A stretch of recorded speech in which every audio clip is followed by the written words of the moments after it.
This Week in Richmond is made possible in part by the Virginia Education Association. An investment in teachers today will pay dividends tomorrow. Dignity Memorial. The Dignity Network provides professional and compassionate funeral, memorial, cremation, and cemetery services throughout the Commonwealth of Virginia. Virginia Hospital and Healthcare Association for jobs, the economy, and public health, committed to advancing health and economic opportunity for all Virginians. Virginia Tourism Corporation, promoting why Virginia is for lovers of wine and craft beers, the outdoors, beaches, history, music, and more. Fall in love with Virginia at virginia.org.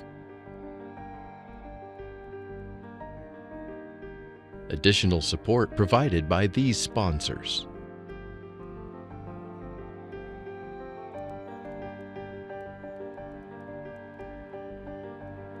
And by the members of Virginia's public television stations. Thank you.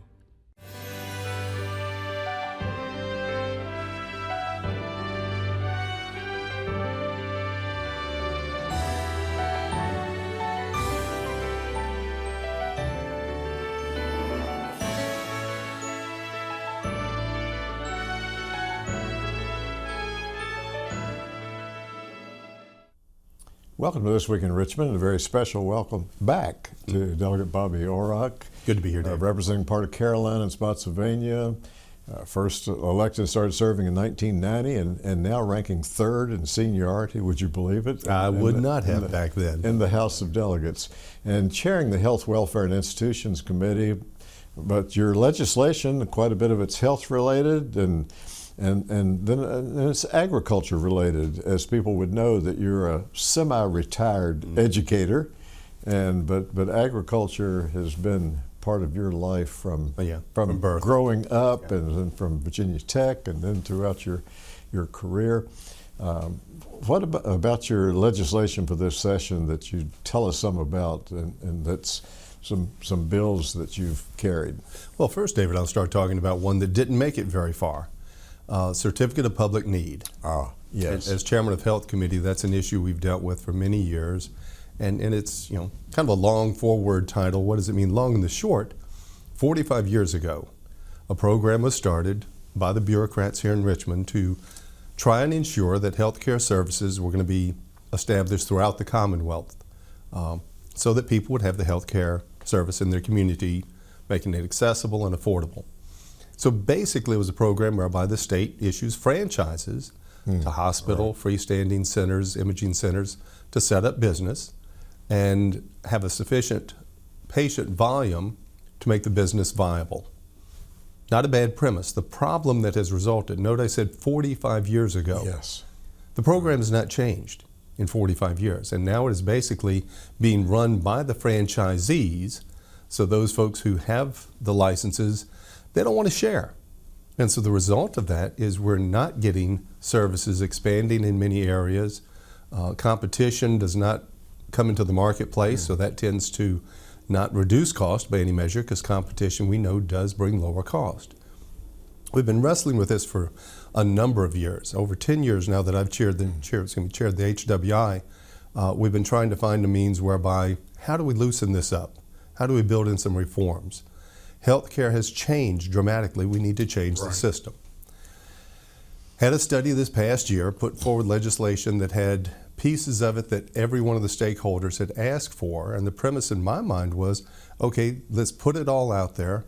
Now we can sit down, look at those things that you like, you don't like, try and work compromises. Well, unfortunately, about the first week of session, word came down from on high, shall we say. The administration was not going to sign any COPN reform measure this year. So the premise then, why do it? None of the stakeholders were going to waste their time trying to resolve the issue. Right. Very frustrating to me. The administration, specifically the Secretary of Health, has said he wants to do a study. This would be about the fourth or fifth or sixth or seventh study we've done over the years.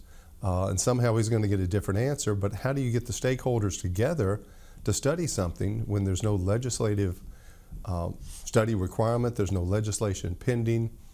So I'm not optimistic. If I'm back next year, there's an election coming up, you never presume, but if I am, it's an issue we've got to address. We've got to make health care more affordable. There are parts of our Commonwealth that are still very underserved in certain health need areas. We've got to make it more accessible. We've just got to reform the system without putting anybody out of business that's serving the communities they're in. So that's a bill that didn't pass. I'm somewhat frustrated about it just because I think it's one of the most important policy issues we've got to address. And I didn't have the answers. I was just trying to make a framework whereby we could come up with them. So that was one that didn't make it. I'm jumping in on yes, that. Please. In some arenas, it would be almost considered monopolies or restraint of trade or whatever, but it's completely legal, as you're saying. Right. Now, for 45 years that there's this, you have to get that certificate. Because we have the commissioner issuing these licenses and permits to operate, and they're basically a business franchise to operate in a given service area.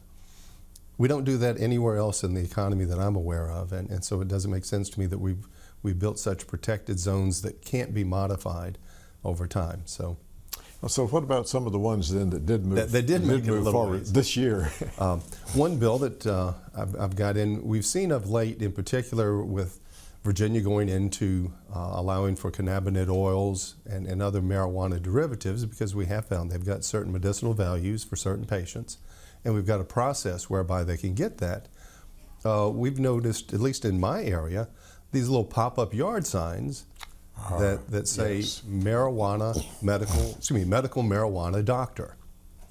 And there's no such thing in Virginia as medical marijuana. Some states have liberalized their laws contrary to what the federal law allows.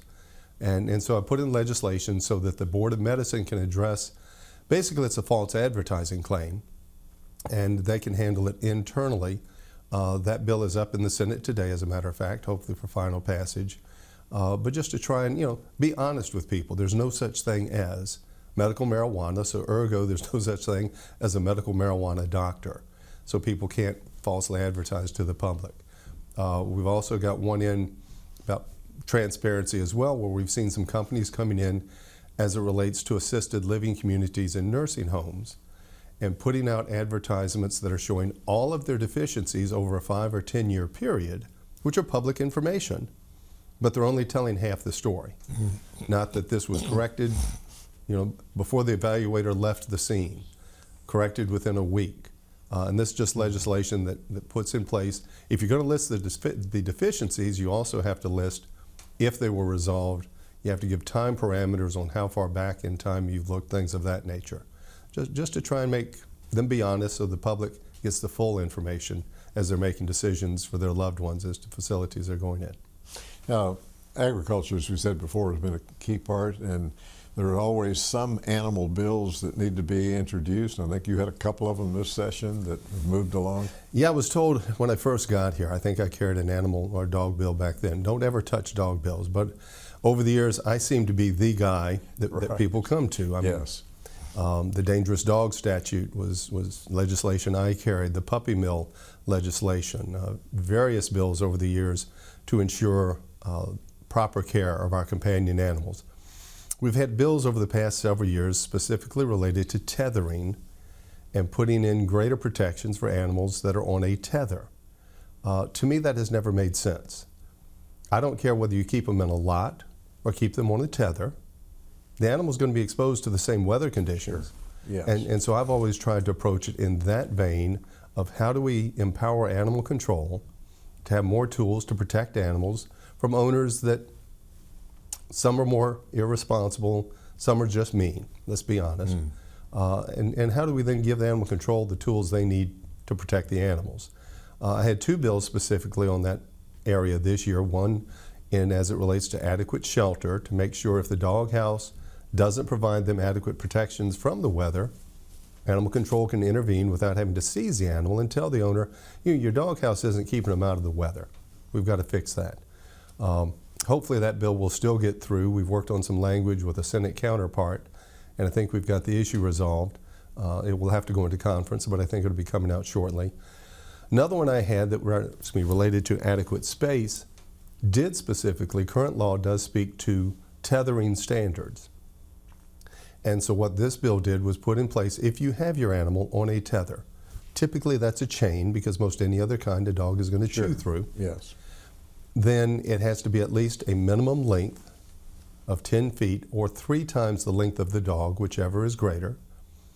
And for the first time ever, we put in a weight condition where it couldn't weigh more than 1/10 of the dog's weight. So if you can't put a log chain on a small dog because obviously that would be cruel. Right. This was putting in place a means whereby animal control could truly go in and enforce. If the dog weighs 100 pounds and the chain weighs 12 pounds, we've got a problem. You've got to use a lighter weight chain in that case. That bill unfortunately didn't make it out of a Senate committee, but the language has been accepted in a Senate bill that came over, so the policy itself does appear that it's going to go forward, going to the governor's desk. So, didn't get the bill, but got the language. I don't care who gets the ultimate credit, we got it done right. Before I ask you about another bill, I should have told you at the beginning and tell our viewers now, these bills you're talking about probably have already passed because this is Tuesday morning before the session is going to end later this week, and they'll be seeing this show after you have gotten back in Spotsylvania and Caroline and the other legislators. And all the dust will have settled, and we know exactly what's happening on these But measures. you have another one that you'd like to speak to about the crime victims' rights. That was an interesting bill. Yeah, right now in Virginia law, if an individual has been the victim of a crime and the assailant is incarcerated, then I, as the victim, can let the court system know, I want to know when the guy who did this to me gets out. Right, yes. The problem we found was if the assailant was deemed mentally incompetent and was not put in a penal facility, but rather in a mental facility, I, as the victim, previously had no means whereby I could be notified that he was getting out. This came to my attention from a local constituent in this very circumstance where they had no means of knowing, and they found out their assailant was back in the community when they saw him at the grocery store. And so we've changed that to whereby now the Commissioner of Behavioral Health will notify under the same parameters. If an individual is getting out, I as the victim will have that right to know. Doesn't mean that I can do hardly anything about it except knowledge is there, and potentially then I could get a restraining order if they've come into my community to ensure that they're going to keep a safe distance away from me. So that was just a minor tweak, something I don't think anybody thought wasn't covered, but the law didn't allow for it, so we fixed that problem. Delegate Bobby Orrock, thank you so much for being on This Week in Richmond. Tell our viewers to stay tuned. We're now going to hear from a retired educator. You're only semi-retired. Semi-retired, mostly retired. Yes, yes. So Thank you, Dave. Thank you very much. My pleasure.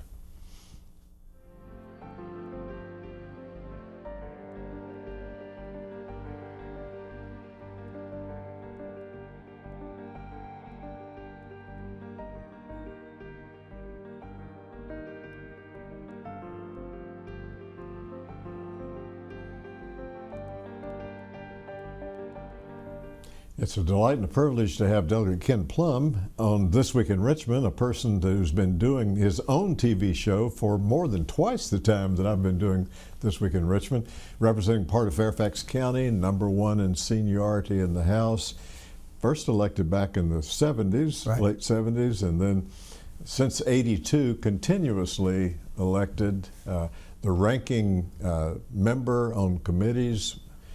With the Republicans in the majority, you're ranking on rules and ranking on the other committees that you're on.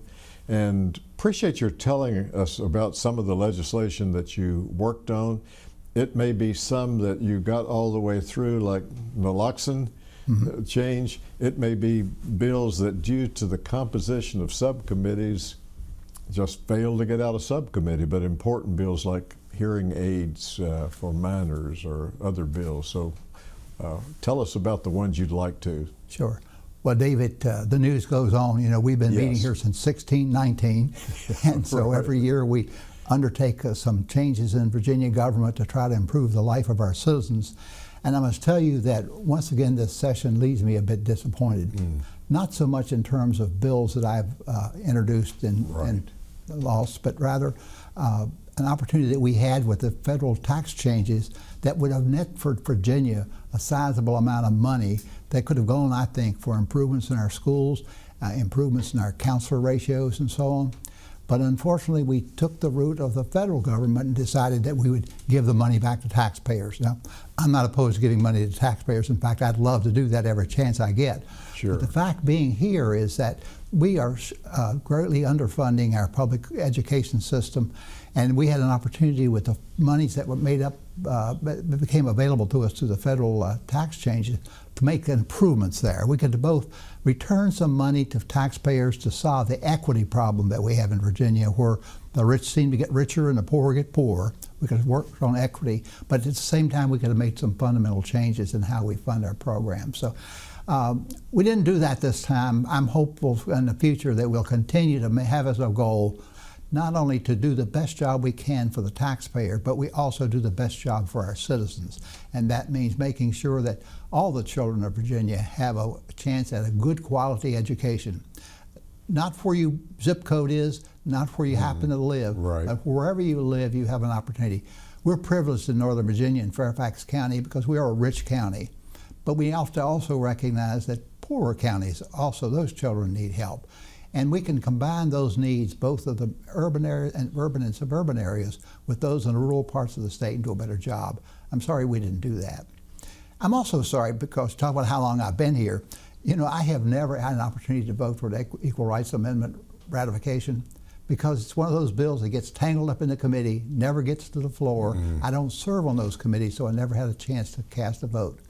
I think the citizens of Virginia are way past time being able to have, as now 37 states have done, to ratify a basic fundamental right to say that regardless of your sex, you have an equal access to the law, you have equal protection of the law. That didn't happen again. When we will do that in the future, I'm not aware. The third thing I'll mention to you, too, is an issue that I have worked on since 1982. Is that right? Yeah. A bill that I've introduced since 1982 would have gotten rid of gerrymandering. It would have Yes. set up an independent redistricting commission. And, you know, back in 1982, the Democrats were clearly in charge. There were 75 Democrats in the House of Delegates. I introduced this bill that would take away the responsibility from the legislature and give it to an independent commission to draw the boundaries for our districts, because we've seen that what happens when you don't have districts that are not drawn on the basis of political considerations, where legislators pick their voters rather than the voters pick their legislators.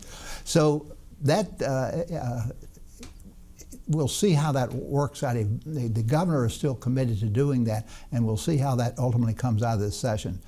I think we ought to stand up with jubilation and say, yeah, this is the right thing to do, and let's do it. But we continue to resist it, hold on to power, and my experience watching what happened to Democrats over the years, the more you try to hold on to power, the much more likely it is that you're going to lose it, because you're not going to be able to treat people then the way they ought to be treated. So that's just a couple of the big shot of the ideas that we've worked on. Well, you're going back to the 80s and talking about that. Would I be accurate in saying that it's always the party in majority that's a little bit reluctant to change the way it's done, and that has changed. Different parties, Democrats have been majority, Republicans majority, and it's.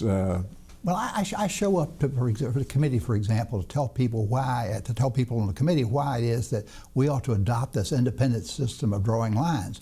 And invariably one will say, well, yeah, you say that now because we're drawing the lines and you don't like it because you're a Democrat. So I whip out my old 1982 bill and say, when 75 Democrats were in control of the House, I said we should do it more fairly.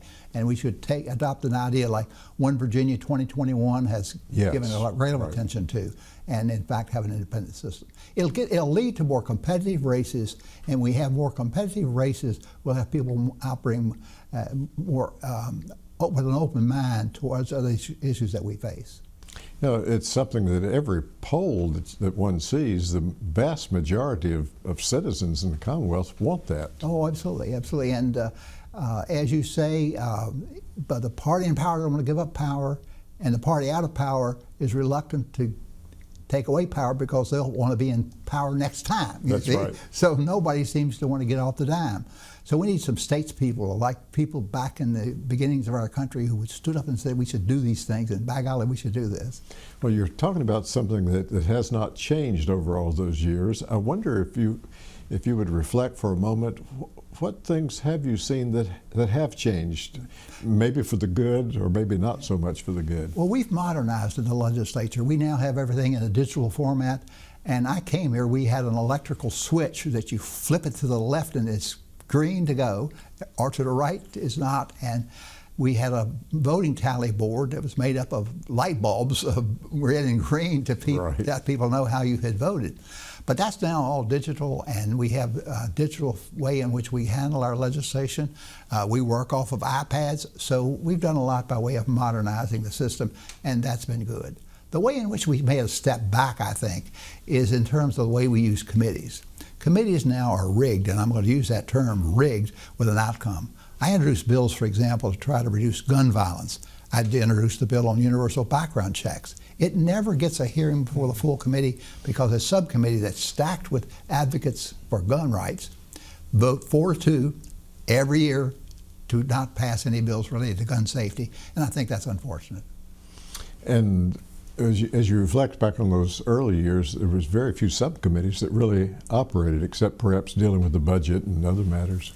It's right. It did not operate, and you could argue that there's a certain efficiency in using subcommittees, but the downside of the committees are, for example, the universal background check, which again, if you talk to citizens on the street, they overwhelmingly think that that's a way that we could keep people's Second Amendment rights, but at the same time keep guns out of the hands of violent people.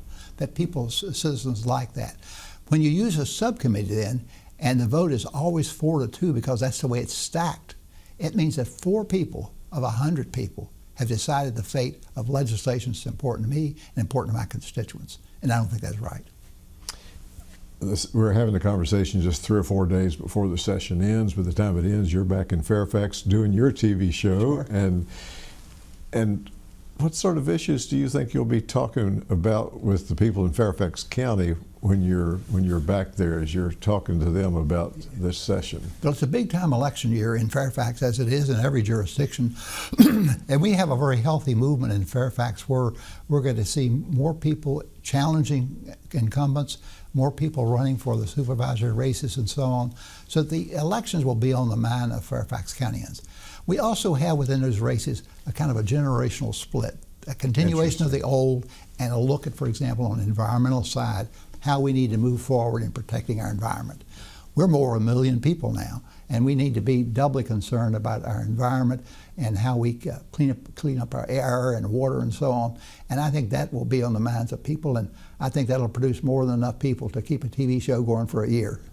Now, when you're in Fairfax County, when you're back home, closer to Washington than to Richmond, mm-hmm.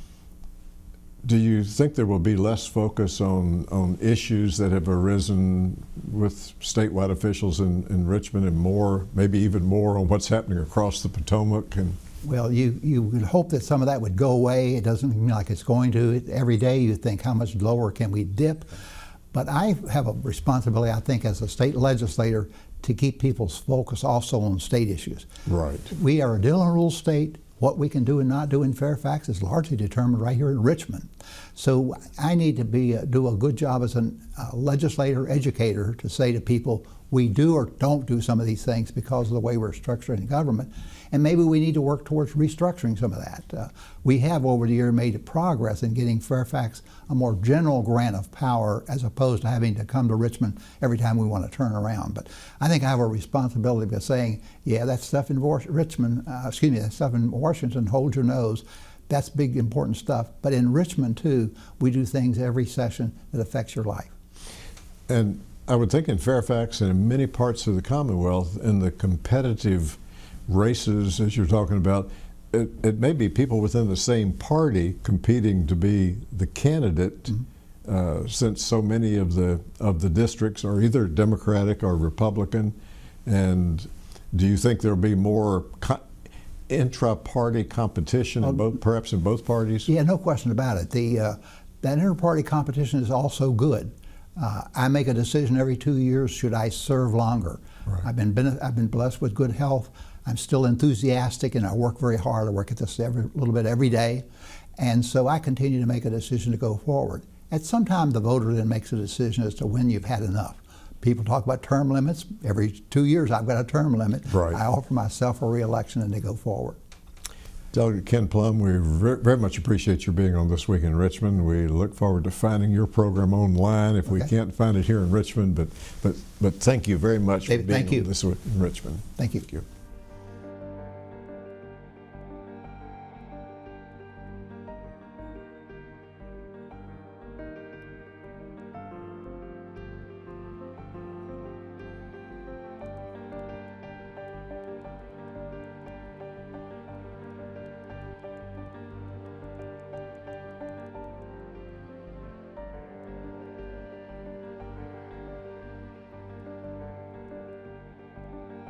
This Week in Richmond is made possible in part by the Virginia Education Association. An investment in teachers today will pay dividends tomorrow. Dignity Memorial. The Dignity Network provides professional and compassionate funeral, memorial, cremation, and cemetery services throughout the Commonwealth of Virginia. Virginia Hospital and Healthcare Association for jobs, the economy, and public health. Virginia Tourism Corporation, promoting why Virginia is for lovers, lovers of wine and craft beers, the outdoors, beaches, history, music, and more. Fall in love with Virginia at virginia.org. Additional support provided by these sponsors.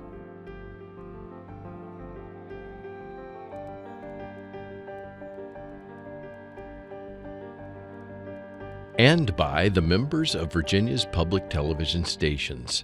Thank you.